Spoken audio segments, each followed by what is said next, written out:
Do your customers talk about you and your company? Well, why should they? Let's answer that today on The Buyer's Mind.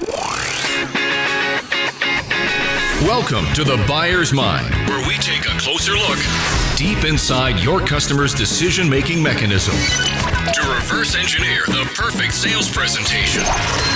Now, please welcome your host, Jeff Shore.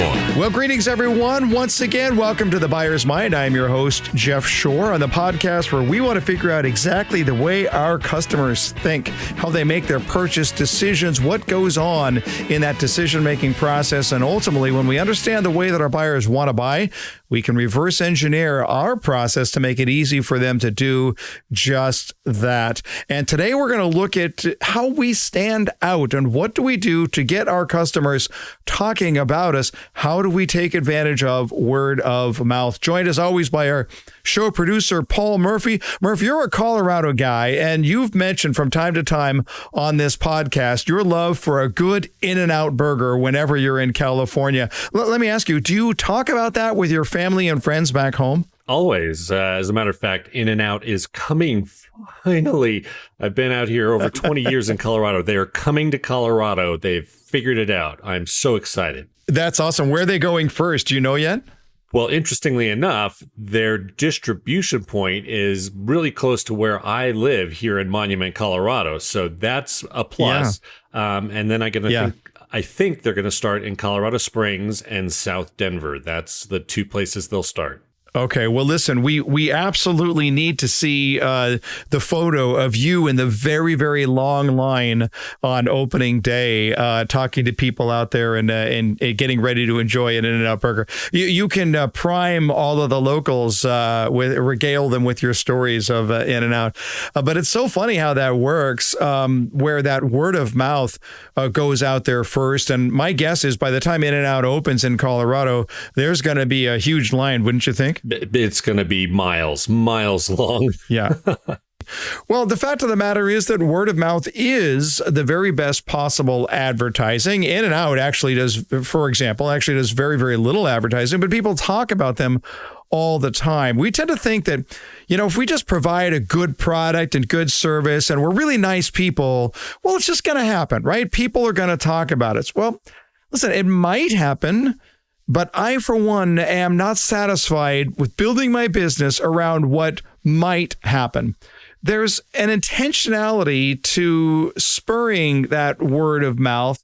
And that's what we're going to talk about today with our guest, Jay Baer, and his book, Talk Triggers. It's absolutely fascinating. And I'll tell you what, Jay is we've had him on the show before. He's just a brilliant thinker and a very, very creative guy. And we got so much out of the interview that, in fact, it was supposed to be about a 20-minute conversation, and it went twice that long. So we broke it into 2 episodes. Such great content. Let's get into it right now. Talk Triggers with Jay Baer. Well, thrilled now to bring on to the podcast the great Jay Baer. We've had him on before, but he's got a book that's out very recently, and it's doing extremely well, and for good reasons. It is a really, really great book, all about talk triggers. That's the name of the book, and we're going to get into that today. Jay Baer is the founder of Convince and Convert. I know him through the National Speakers Association. We've been at some conferences together. He is a legend. When Jay Baer walks down the hall at NSA, everybody knows it. And he's just a really, really good guy. Jay, welcome to The Buyer's Mind once again. Jeff, thanks so much. Fantastic to be here. I appreciate those kind words, some of which are true. Fair enough. I want to talk about Talk Triggers because it was just such a fun book. And before we get into the details of the book, I want to talk about 2 things. I want to talk about why you decided you wanted to write the book in the first place. And then I want to talk about the tone and the style of the way that the book was written. So let's talk about the why. Why did this book need to be written? I write all my books for the same reason. I'm fortunate to still run a large consulting firm that works with big companies all the time on marketing and customer experience issues. So I'm still in it. Even though I'm on stage a lot, I'm still very much in the mix. And I write all of them for the same reason. And I don't really write on a cadence necessarily. You kind of get that itch at some point. But it's essentially when I see a pattern of questions emerging from our clients where they all are kind of confused about the same thing, it makes me wonder, I'll bet you some other people don't know that either, and maybe we should address it. So in this case, Jeff, what happened was we had a lot of our clients saying, we feel like we've got a better handle on kind of the mechanics of digital marketing now, sort of how Facebook works, how Twitter works, how podcasts work, whatever. But we're not really sure what to say, which made me realize these are some of the biggest companies in the world, and they're not really sure what story they're telling or what story they want to be told about them. And so we got to go back to the basics here and understand how to turn customers into your best marketers. And it ended up being very, very timely because, of course, in the time that it took us to write the book and everything, it's gotten infinitely harder even to reach customers on the marketing side, at least. And so we actually really see the pendulum swinging back toward word of mouth or conversational customer experiences. The other thing I do, Jeff, that I don't know we've talked about in the past, that I do that's a little different than most people, is that all the books that I write, and this is my 6th one, start out as speeches. So I write a speech, I take it on the road, I get it better, I learn lessons from how audiences react to different segments of it, and then when I feel like it's pretty good, then I take it and turn it into a book. And so I always start there. I think that helps with the narrative flow a little bit because it has a beginning, a middle, and end, the same way a presentation would. So that's just the way I tend to do it. But you also know by the time the book come out, like, listen, when you and I are giving a speech, especially we give the same speech several times. Of course, it's modified and constructed for the audience, but we know the impact points. We know when it's going to hit. So now you have the opportunity to take some of those lessons. You can actually see in the eyes of your future readers and know, okay, that's a point that I'm going to expand upon because clearly I'm scratching an itch right there. Yeah, I do a lot of mining of social media conversations as well. It's not as common as it used to be for people to live tweet speeches, but I do a lot of marketing conferences, you might suspect, and it's more common in those audiences. And I actually will download all the tweets about a talk and then see, which sections or which lines or which stories in the presentation create the most audience reaction. And then you sort of use those as your focal points. It's interesting though, as you're looking at the idea of thinking through and listening and being attentive to what are people talking about that they don't understand. And what you're saying is that there's a problem that needs to be solved, which to me, every book should approach it from that way. There's a problem that needs to be solved. I find it interesting. We had Daniel Pink on the show and of course, he goes all over the map, right? His last book about timing, and before that about sales, and a bit before that about motivation. And I asked him this question, what do you do? And he said, I just look around and I see where are the gaps, the societal gaps that people don't fully understand. And then I get really curious about it. And then from there, the lessons come out of this. It sounds like you do the same thing, but all as it relates to the idea of marketing, customer care, that sort of thing. Yeah, I'm not nearly as smart as Dan Pink. And so and also not as confident. Like I know for a fact I can help salespeople make more sales. And I know I can help marketers get more customers. And I know I can help customer service teams keep customers. Like I know how to help businesses. I've been doing it for 30 years. I don't feel like, people ask me all the time, like, why don't you write a book that appeals more on a one-on-one basis to individuals?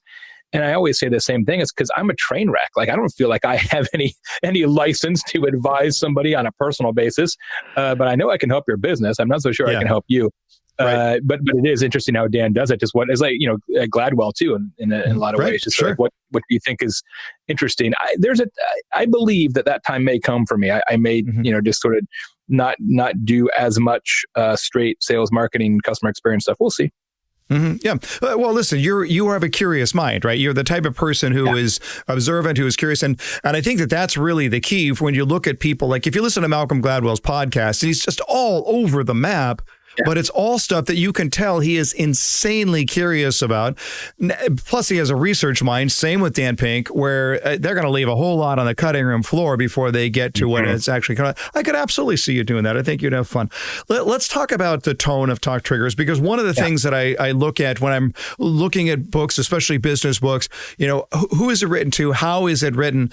And sometimes when we look at a book and say, that was a really fun read, we mistakenly think that it's light. This book is not light. It's extremely well researched, and yet it was very approachable. It was a lot of fun to read. Did you shoot for that from the very beginning? What was your thought about tone from the outset? Having a word of mouth strategy is important in our estimation to every business. Mm-hmm. It is the best way to create customers. And it's the best way for salespeople to create more sales. If somebody comes to you and says, hey, I heard about you from somebody else, the chance of you converting that prospect go up immeasurably. It makes sales jobs so much easier when you have a logical, reliable word of mouth strategy. Unfortunately, hardly anybody does, which is why I wrote the book. But this principle of talk triggers and doing something in the operations of your business that customers notice and talk about is applicable to a one-person business, and it's applicable to Oracle and everybody in between. And so when Daniel Lemon, my good friend who wrote the book with me, and I set out to create this project, we very purposely said we want to write it in a way that it has enough meat on the bone for enterprise companies, but is still approachable for smaller businesses. And so we wrote it in a tone that's not super academic. And then we also were very particular, Jeff, about what case studies and stories we included. So we've got B2B, we've got B2C, we've got large, we've got small, we've got US, we've got international, we've got consumer products, and we have software. So we essentially kind of Noah's Ark it, right? We took all the examples that we had, put them on a spreadsheet, and said, okay, in a couple of cases, and I'll just admit to this is maybe not my favorite case study, but we included that one as opposed to another one because we wanted to make sure that there were no businesses who could read this book or individuals and say, I don't see myself in this book. That's a great point, because that applicability is very critical if you're going to try and find out how you do this. When we look at the idea of developing talk triggers, it seems to me that there are two ways that they could happen. One is organically, because just the culture of an organization is set up to allow for such things to happen, even on a one-on-one. But then the other is systematically to be able to go through and say, okay, what are we going to do as an organization? Something that's dependable and repeatable that we could absolutely be known for. You use, for example, the cookie of the DoubleTree as an example of that. Do you look at this more and say, look, build a type of culture where talk triggers are just going to happen because people are really good to one another? Or do you look at it more and say, it's got to be more systematic than that? Well, it's one begets the other, I think. One of the things that we talk about in the book, and we certainly see in our consulting business when we help organizations come up with, sort of differentiators that spur conversation, is that everybody's got to be on the same page, right? It can't just be one person's idea. It has to be supported in sales. It's got to be supported in service. It's got to be supported in marketing, in supply chain. All the different departments have to be on board. And that requires at some level, a customer-focused culture, which sounds self-evident, but I think, as we all know, not all businesses are customer-focused, even though they like to believe that they are. So culture is definitely a part of it. But one of the challenges that we've observed and why this book exists is that very few companies are intentional about word of mouth. They just figure, well, look, if we run a competent business, our customers will naturally talk about us. And I guess a little, but the reality is that competency doesn't create conversations. Like, I don't know all of your listeners, Jeff, but I'm sure I know some of them. I'll tell you this, though. Nobody listening to your show has ever said, hey, let me tell you about this perfectly adequate experience I just had. Right. Like, nobody says that because it's not a good story. It's not a story worth telling, and it's not a story worth listening to. And some of this is just physiology. As human beings, we are wired to discuss things that are different, things that break an existing pattern, and ignore things that are average, things that adhere to an existing pattern. And so what we recommend in the book is to say, yeah, of course you want to be a competent business. That's how you retain customers. But do something, just one thing, make one unconventional choice in your customer experience that is designed to create conversations. And that's really what the secret of the book is to say, let's all get together culturally and say, we're going to do this. And then find one thing, like the hotel chain I mentioned, not DoubleTree, but Graduate Hotels. Terrific business, based in Chicago. They have 13 hotels open, 20 by the end of this year. Each of their hotels are in a college town, and each hotel is adjacent, literally a budding campus of a major university. There's one here in Bloomington that's tied into Indiana University. There's lots of them, and each hotel is designed completely custom to be evocative of the history, traditions, and nostalgia of that university. So the colors match. There's all kinds of objects. It's almost a museum and homage to the university. Hotel is, of course, called The Graduate. Each of the hotels, instead of having the regular plastic room key that everybody listening has had 14,000 times, and every room key just has the logo of the hotel on the back. It's the Hyatt, and the key has the Hyatt logo on the back. What The Graduate does is for every one of their hotels, they do a bunch of research on famous graduates of that institution, and the room keys in each of the hotels are pretend student ID cards of famous graduates. So the location in Athens, Georgia, tied into the University of Georgia, has Dominique Wilkins, who is an NBA Hall of Famer. His student ID card is one of your room keys. Ernie Johnson, who's the host of NBA on TNT, his ID card is a room key. And what's amazing about it is they take something that's so perfunctory, so mundane, so boring, and they just put a little twist on it. And it costs them 50 cents more per key to do that. So relatively insignificant. And it creates all these conversations. People collect them like baseball cards. Right. It's amazing. Right. Well, and then how many times have those showed up on somebody's Instagram feed? Countless times. Countless times. So it's just doing something with intentionality that people will say, hey, I haven't seen that before. Let me share that with my friends. Ironically, you and I are recording the show on Uber Conference. And Uber Conference is one of the case studies in the book because of their hilarious and truly outstanding on-hold music. Right. Yeah. And for those of you who don't know, if you call into Uber Conference, you can choose whatever hold music you want, but they've got a couple that they wrote about a guy who's sitting on hold all day long. And it's his ballad of being on hold. And I do this all the time. Somebody will be on hold for a while and I'll finally jump on and they're laughing. They're literally laughing when I pick up the phone. It's hilarious. Exactly. By the way, one quick thing, you could put any music you want of your choice as your hold music on Uber Conference. And we have somebody in our company who plays Never Gonna Give You Up by Rick Astley. Nice. So we can get Rick rolled when somebody calls into the conference. That. Good idea. As we were looking at this idea that competency doesn't create conversation, your words, it's one of the things that drives me crazy about quote customer satisfaction scores. When we look at it, we say 95% of our customers are satisfied, and all that really tells me is that 5% is hacked. That's the only thing I really know. But satisfied is simply not going to do it because satisfied is so same, and your little catchy little statement here, same is lame, and because of that idea that we discuss, that which separates us, but we ignore everything else. But on the other hand, you talk about the idea that you could go too far on this. You could, in essence, try too hard. Tell us about that a little bit. Yeah, we see it a lot in B2B for some reason in particular. I think because the value of a sale is so high, and marketers are mostly guilty of this, not so much sales, but sometimes you get this circumstance where people say, boy, I tell you what, it's hard to break through. We got a lot of competitors and they're better funded and have better name recognition. We got to do something. We got to shake people out of their stupor. We've got to shock and awe them into paying attention. So what we're going to do is we're going to have a contest, Jeff. We're going to have all of our prospects or current customers enter this contest. If it's you see this at trade shows, put your name in a fishbowl or whatever. And one of you after this contest, one of you is going to win an island. You're like, wait, what? An island, like an actual island? Yeah. And then you realize they don't have an island. That's what are you talking about? And it turns out when you deliver experiences to customers that are too grand, it doesn't create conversation. It has the opposite effect because it creates suspicion. Nobody's going to tell a story where they think there's a catch, where they think the other shoe is going to drop, where they think it's bogus in some way.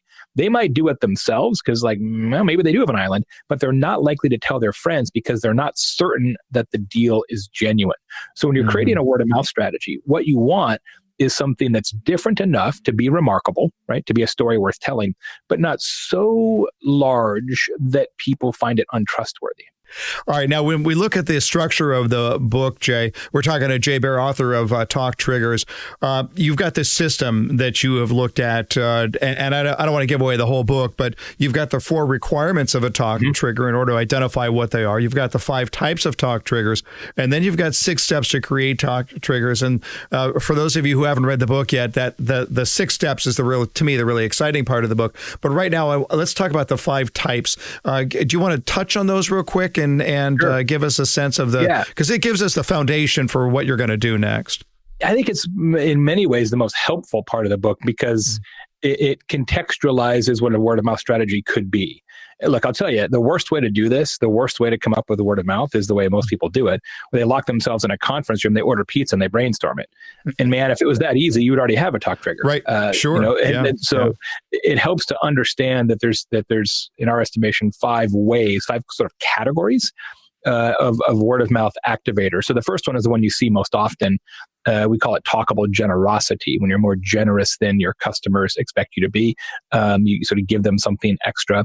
You mentioned the DoubleTree hotels that give you a warm chocolate chip cookie when you check in. They've been doing it every day for 30 years. They'll give out about 75,000 cookies today, which is a lot of cookies. And we did a bunch of research. We spent a lot of time and a lot of money on proprietary research for this project.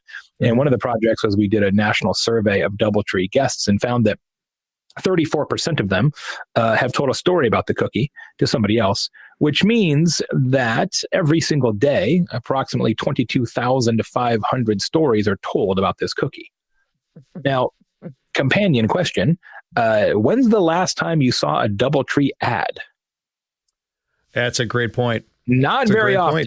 Yeah, not very often. Because the cookie is the ad and the guests are the marketing department. They have a sales department, of course, but the sales department's job is so much easier when the customers are doing the marketing. And it reminds me of a quote by Robert Stevens, who is somebody I really admire in business. He was the founder of Geek Squad, the services arm for Best Buy. And Robert has a quote that isn't 100% true, but it's true enough. And it goes like this, Jeff. It says, advertising is a tax paid by the unremarkable. I love it. And I think DoubleTree proves the truth of that in some ways. So talkable generosity is the first one. You can also I have to say parenthetically here, if you look at most marketing companies and said, okay, our goal here, folks, in our brainstorming session is to try and get people to talk about our product 22,000 times today. What shall we do? I think the last thing in the world that somebody would come up with is, well, we could give away cookies. Yeah. It's one of the first things we would come up with in my company, but that's what we do. So, but you're exactly right. You're exactly right, go ahead. Right. Second one is talkable speed. When you are just faster than your customers expect you to be. I will tell you that this one has, it's kind of a double-edged sword, right? So it's perhaps the most impactful. It creates a lot of conversation when you can do it right, but it's the hardest one to hold over time because customer expectations around speed continue to ratchet up. So, it's a tricky one to say we're going to own this for 5 or 10 years. A new story that's not in the book, I just discovered it recently. There's an accounting firm in Indianapolis, not far from me, called Bogdanoff and Dodges. Paul and Tim are the owners, and Paul and Tim have a couple of associates, couple of support staff. It's a small accounting firm. There's literally 10,000 of them in the U.S. They do small business returns, personal returns. The same as everybody else, except they have a talk trigger, Jeff. They respond to every client call and email within 5 minutes. Now, I've had a lot of accountants in my time, probably you have as well, some of them quite good, but nobody has ever called me back within 5 minutes every single time. Right, and if that was the case, would I tell somebody about that? Hell yes. Absolutely. So everybody could do that. They just choose not to. They have made an operational decision to make that work and to create conversations. They're tiny accounting firm. They got like 62 Google reviews, all that mention this talk trigger, which is kind of amazing. Well, Murph, that was just such a great conversation. And one of the things that Jay Baer just said that really stuck out with me is the idea that competency doesn't create conversation. We tend to think, well, if I do it well and I'm kind of nice and, I'm sort of passing that minimum threshold that people are going to talk about it. But that's not where Baer was going at all, was he? No, not at all. I think with Jay, he was doing a lot of research, and one of the things that he does talk about in the book specifically is talking about the Cheesecake Factory and just how amazing they are, and the word of mouth. How can you not talk about the Cheesecake Factory with the size of their menu and everything else that they have on it? It just generates conversation, doesn't it? Right. And then when you look at the fact that what did we talk about? Talk triggers today. We talked about generosity and speed. Well, I think Cheesecake Factory does a fine job in regards to getting you your meal once you sit down, even though the wait might be a while. But you want to talk about generosity, just look at the portion size at Cheesecake Factory. One of the reasons I enjoy going there is because I get 2 meals out of that one. It's an easier thought to digest. See what I did there? Nice. The other side of it is on this episode, we talked about generosity. We talked about speed. We'll talk about the others on the next episode. But when we look at speed, that idea of performing quickly, of helping you quickly. And I think that that's really interesting to me because our expectations as consumers is that most of the companies that we reach out to do business with, we don't expect speed. Right. We've sort of gotten used to, if I have to call a call center, I've sort of gotten used to the idea that, well, this is going to take an hour. This is going to take a long, whatever it is. I think everything is about working with the Department of Motor Vehicles and they set the pace for how slow that they can get it. So I'm not even sure that it takes that much to be able to hurdle over the speed bar, but I think it does take that intense amount of intentionality in order to do it. I think a lot of companies are just afraid of overpromising and under-delivering. So fine, don't make the promise to your customers, just make it to yourself, but do it over and over and over again, and you'll get people to pay attention. A great episode, and we look forward to continuing that next week. But now it's time for some application. We're going to hear next week, but I want to ask you the question, what can you do to run with just those 2 things? And I'm going to encourage you to sit down right now and think through what would it look like for us to be generous? What would generosity look like? What could I do for my customer that would show them I'm interested in them having a great experience and I am willing to be generous in order to do that? And I just think about, we've got a local Italian restaurant here, and the owner of the restaurant is he's very proud of it, right? He likes his restaurant, and he will oftentimes just pop out just a little bit, and he'll say, hey, I was just whipping something up in the back here. Why don't you just try this and tell me what you think? Now, he's asking for our opinion, but really, hey, it's a free sample. How about that? Or he'll bring a little taste of wine over and say, how do you like this new wine that I just brought in? And it's great. I guess you could put it under market research, but I look at it under generosity. What could you do under speed? How could you make that personal commitment to say, when you talk to me, you're going to get immediate response? Even if that immediate response says, I can't help you yet, but I'm sure paying attention to you, it'll go a long, long way. The fact of the matter is that 19% of purchases are caused by word of mouth. Not just influenced, 90% of purchases are influenced by word of mouth. These are statistics from Jay Baer's extensive research. 90% of purchases are influenced by word of mouth, by what we hear from others. But 19% of purchases are caused by word of mouth. I did it because someone else did it. And that's the beauty. That's where the magic happens. But that doesn't happen just by being competent. You have to be so much more than competent. You have to have that intentionality to want to go over the top consistently with something you can do over and over again in order to help your customer to see things that they're not going to see anywhere else. It's a great opportunity. Make sure you stay tuned next week for part 2 of our discussion with Jay Baer as he talks about the remaining 3 talk triggers and helps you to understand how you can change your customer's world.